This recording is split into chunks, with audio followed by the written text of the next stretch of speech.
Olá pessoal, tudo bem por aí? Bom, falávamos na aula passada sobre as funções químicas inorgânicas. O que eu já mostrei para vocês? Ácidos. O que falamos sobre os ácidos? Nomenclatura, formulação e classificação, não é?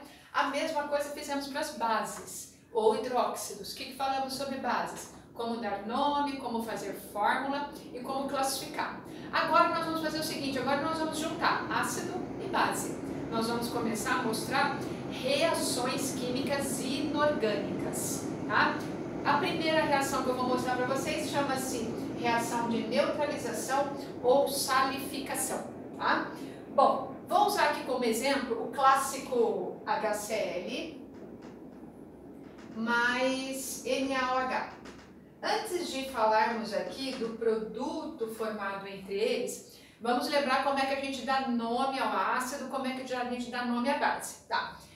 Primeira coisa, no caso do ácido, o que eu vou enxergar primeiro para falar da nomenclatura? Lembrando que eu tenho que ter aí em mãos agora a tabela de cátions e ânions. Ânions para os ácidos, cátions para as bases, tá bom? Bom, eu tenho que ter aí, observar o seguinte, na fórmula do ácido, quantos são os hidrogênios? Ah, um só. Isso significa assim, ó, que o Cl, lá na tabela de ânions, ele está assim, ó, Cl-1. Aí eu vou na tabela de ânions e analiso, vejo o nome do Cl-1. Lá na tabela de ânions diz que ele se chama cloreto. Bom, cloreto é o nome do ânion, que não ganhou elétrons ainda. Aí quando ele se forma aqui HCl, o hidrogênio fornece esse elétron. Então eu falo o seguinte, o hidrogênio agora passa a se chamar ácido. E tem a história do mosquito, lembra disso? O mosquito teimoso te bate, te pica, te mete no vítrico. Quando o ânion termina em eto, o seu ácido vai terminar em hídrico. Então esse é o ácido clorídrico. Aliás, todo hidrácido, o que é hidrácido? Ácido que não tem oxigênio, termina em hídrico. Tá? Então, era uma vez o ácido clorídrico. Com quem? Com NaOH. Bom, o que é NaOH? Vejamos aqui, de novo, como é que agora eu dou nome para base? Verifica a quantidade de hidroxilas, uma só. Isso significa que o cátion é o Na mais 1. Aí eu vou na tabela de cátions e verifico o seguinte, além do Na mais 1 existe outro? Não. Por que só existe o Na mais 1? Porque todo elemento representativo das famílias A, 1A, 2A, 3A, eles têm NOx fixo. O que é NOx? A quantidade de elétrons a serem doados ou recebidos. No caso, só existe o Na mais 1. Então, basta falar o nome dele na tabela. Qual é o nome do elemento químico Na? É sódio. Então, eu falo que esse composto é o hidróxido de qual metal? Hidróxido de sódio, tá? Não tem aqui algarismo romano, não tem sufixo, tá? Então, imagine o seguinte. Era uma vez um potinho lá com HCl e um outro recipiente com NaOH. Aí eu vou falar assim para vocês, ó, ambos os compostos estão em quantidades equimoleculares. O que eu quero dizer com isso? Se num dos recipientes eu tenho 1 milhão de moléculas de ácido, no outro recipiente eu tenho 1 milhão de moléculas de base. Mesmas quantidades, quantidades chamadas equimoleculares. Aí eu resolvo fazer o seguinte, pego 10 ml desse e mistura 10 ml desse. Sabe o que acontece quando os dois se encontram? Surge entre eles, no sentido da palavra, uma química, uma atração. Aí vai acontecer o seguinte, o que faz um ácido ser um ácido? Ah, é a presença desse hidrogênio. No momento de contato entre os dois, desprende-se do ácido o hidrogênio. E o que faz uma base ser uma base? Ah, é a presença da hidroxila, do grupo OH. No momento de contato, desprende-se da base a hidroxila. Então, ó, o ácido deixa de ser ácido, a base deixa de ser base. Os dois aqui juntam-se. Gente, o que dá 2 hidrogênios e 1 oxigênio? Uma molécula de água. Então, um dos produtos aqui é uma molécula de água. E agora, o que mais? O que sobrou? Agora vejamos, saiu do ácido o hidrogênio, saiu da base a hidroxila. Juntos, eles vão formar um composto iônico. O que é um composto iônico? Onde o cátion doa elétrons para o ânion. Qual dos dois aqui era o íon positivo? O sódio. O que significa esse mais um aqui em cima? Que ele precisa doar um elétron.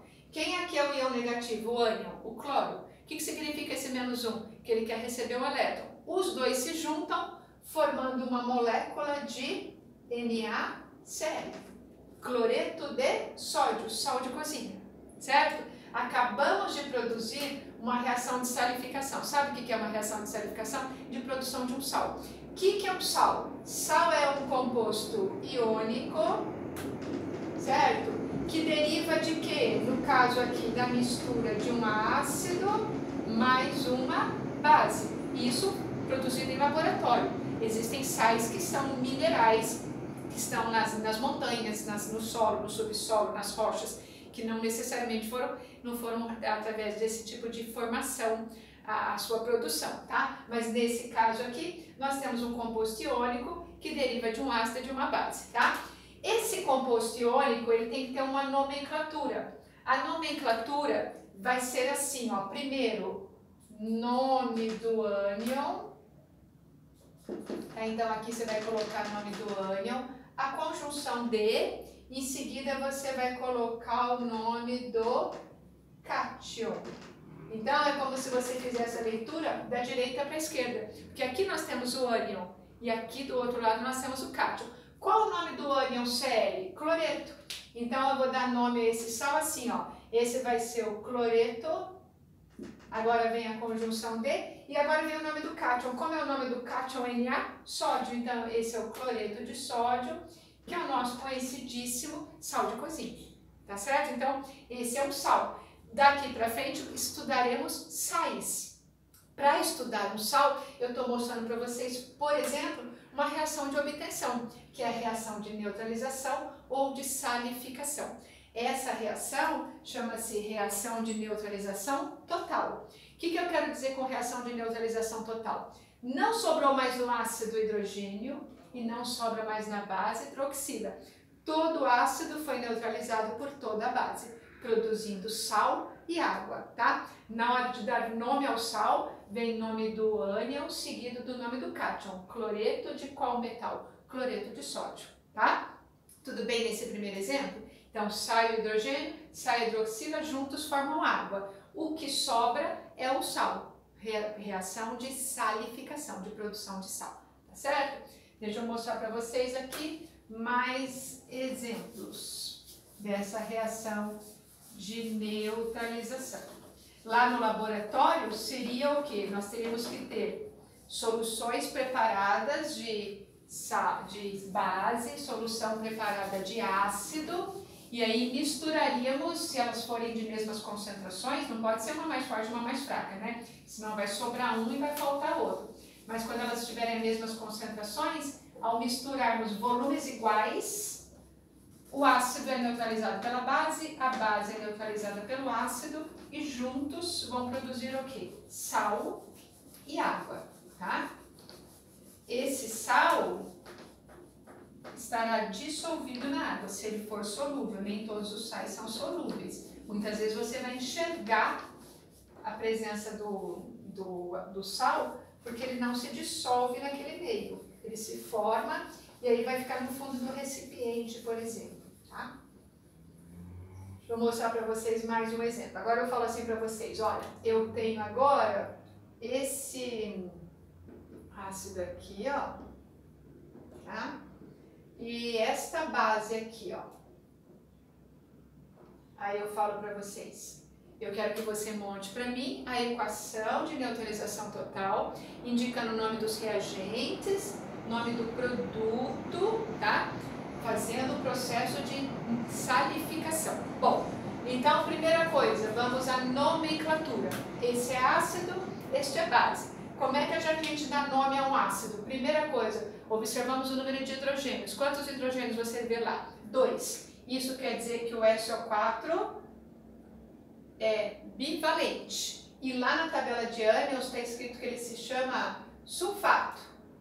Na história do mosquito, ato vai para aí, com o mosquito tem moço, bato, tipico, timétono vídrico. Mas para não ficar ácido sulfírico, você lembra disso que eu falei para vocês? Quando tiver enxofre, que é o S, volta para o latim sulfuro. Então o nome desse ácido é ácido ao invés de sulfírico, ácido sulfúrico, tá? Então, era uma vez um potinho com ácido sulfúrico. E um outro recipiente com o quê? Cu ou H2? Bom, agora é uma base. O que eu vou olhar para saber nome? Quantas são as hidroxilas? 2 hidroxilas, não é? Isso quer dizer que esse cobre é o cobre 2. Aí eu vou na tabela de cátions e analiso o seguinte: o cobre não é da família 1, não é da família 2, não é da família 13. Então ele é elemento de transição, que pode ser que exista outro cobre. E quando você olhar na tabela de cátions, você vai ver, além do cobre 2, tem o cobre 1. Então, quando existem variações, obrigatoriamente na nomenclatura, você tem que expor isso.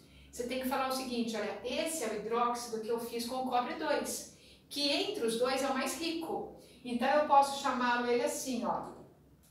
Esse é o hidróxido, o cobre, o símbolo Cu, vem do latim cuprum. Na hora de dar nome, a gente volta para o latim. Ao invés de cobroso, cobrico, esse é o hidróxido cúprico ou hidróxido de cobre 2, tá? Então, por que é o cobre 2? Porque existe outro cobre, que é o cobre 1. Então, tem que especificar na nomenclatura, tá? Então, tá bom. Então, potinho de ácido sulfúrico, potinho de hidróxido de cobre 2 ou hidróxido cúprico, juntamos, ambos tinham mesmas concentrações e juntei mesmos volumes. Aí o que acontece aqui, ó? Quantos hidrogênios tem esse ácido? Tem 2, ó. Um hidrogênio e outro hidrogênio. Os dois se desprendem. Quantas hidroxilas há aqui nesta base? 2 hidroxilas. O que dá H mais OH? Água. E o que dá H mais OH? Água de novo. Quantas águas produzimos? Dessa vez, ó, produzimos 2 moléculas de água, 2 mols de água, tá? E o que sobrou? Sobrou, sai da base a hidroxila total e saem do ácido todos os hidrogênios. Sobra cobre, que quer doar quantos elétrons? 2. Para quem? Para o sulfato, que quer ganhar justamente quanto? 2 também. Juntos formaram CuSO4, que é um sal, que é um composto iônico. O que é composto iônico? Formado de cátion e ânion. Todo sal é iônico. Metal doa elétrons para metal. Nome do sal. Como é que a gente dá nome mesmo? Olhando aqui da direita para a esquerda. Nome do ânion, seguido do nome do cátion. Como é que chama o ânion SO4? Sulfato. Então esse sal chama-se sulfato de quê? De cobre 2, você pode chamar assim, ou sulfato cúprico, tá? Uma ou outra nomenclatura são estabelecidas, são corretas. Obrigatoriamente, quando existe outro tipo de cátion, tipo tem cobre 2 e cobre 1, tem que especificar, não pode pôr só sulfato de cobre, tá? Qual cobre? É o cúprico ou é o cobre 2, tá certo, tá? Então, fizemos aqui uma reação de neutralização ou de salificação.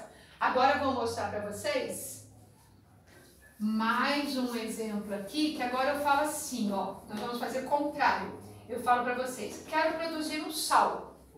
Como que em laboratório ou industrialmente eu poderia produzi-lo através de uma reação de salificação? Ou seja, você vai ter que buscar as matérias-primas necessárias para a produção desse sal, tá? Então, vejam só. Eu falo assim para vocês, olha, quero que você faça para mim um sal que é o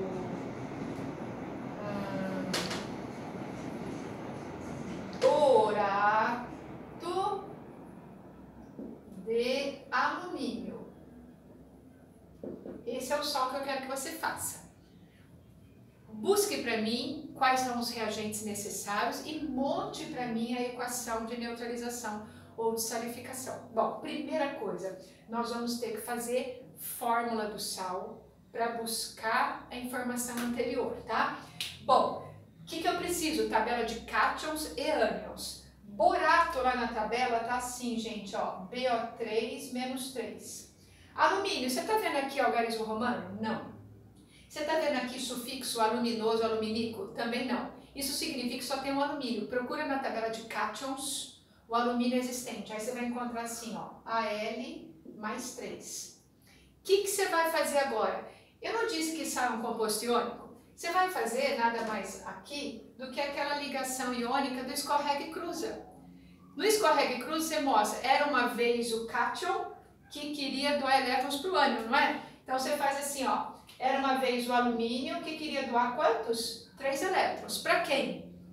Para o BO3 que queria receber 3. Escorregou, cruzou? Escorregou, cruzou. Você lembra que quando os números são iguais a gente não precisa colocar, né? O que eu vou mostrar lá em cima? Que era uma vez o alumínio que queria doar 3 elétrons. Aí ele encontrou alguém para doar esses 3, que foi o borato.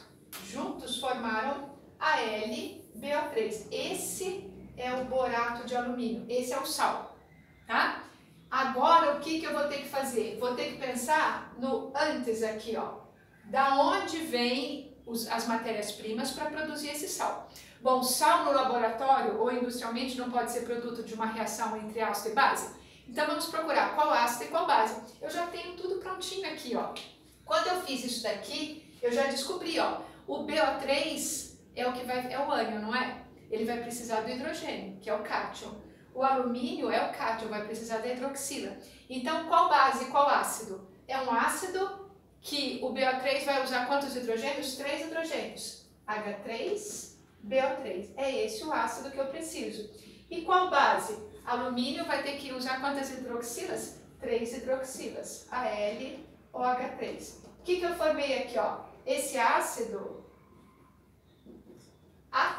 borato, ato vai para ico. Esse é o ácido bórico, que a gente já falou dele, da água boricada. Esse é o ácido bórico. E esse é o hidróxido de qual metal? O hidróxido de alumínio. Juntos produziram o borato de alumínio. Agora, como é que isso aconteceu? Precisou acontecer o quê? Esses 3 hidrogênios saíram do ácido e as 3 hidroxilas acompanharam. Cada hidroxila se juntou a um hidrogênio. Juntos formaram 3 vezes a mesma coisa. Juntos formaram 3 moléculas de água. E aí o produto da reação de neutralização é o borato de alumínio.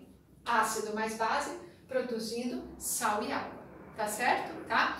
Nas próximas aulas eu vou mostrar para vocês, quando eu não tiver... Você viu que nos 3 exemplos que eu citei, eu tinha sempre quantidades de ácidos, de hidrogênios e de hidroxilas iguaizinhas. Então, todos os hidrogênios, todas as hidroxilas geravam água, né? Em quantidade certinha, mas nem sempre isso acontece. Aí nós vamos ter que fazer balanceamento de equação, tá? Lembrando mais uma vez, toda vez que eu tiver um ácido, eu tenho um composto covalente, uma base é um composto iônico. Os dois juntos vão dar um composto iônico, que é o sal, e o composto covalente, que é a água, tá? O sal é sempre, na hora de representar a fórmula, vem primeiro o cátion, alumínio, que é o doador, depois o ânion, borato, que é o receptor. Na hora de fazer o nome, é ao contrário. Nome do ânion, aí eu analiso a molécula da direita para a esquerda. Nome do ânion seguido do nome do cátion. Eu não posso colocar assim essa fórmula, ó, BO3 alumínio. Tá errado. Eu primeiro preciso mostrar a doação para depois mostrar a recepção. Primeiro precisa ganhar para o outro receber, tá? Então, fórmula é cátion e ânion. Nome é ânion e cátion, tá bom? Reação de neutralização total ou reação de salificação, que é o início do estudo de quê? Dos sais. O que nós vamos aprender sobre sais? Como é que faz nome, como é que faz fórmula, que a gente já está, na verdade, fazendo isso. E vamos falar um pouquinho da classificação e da utilização de sais. Existem muitos sais importantes, úteis, necessários para o nosso dia a dia. Tá bom, gente? Muito obrigada pela atenção. Até a próxima.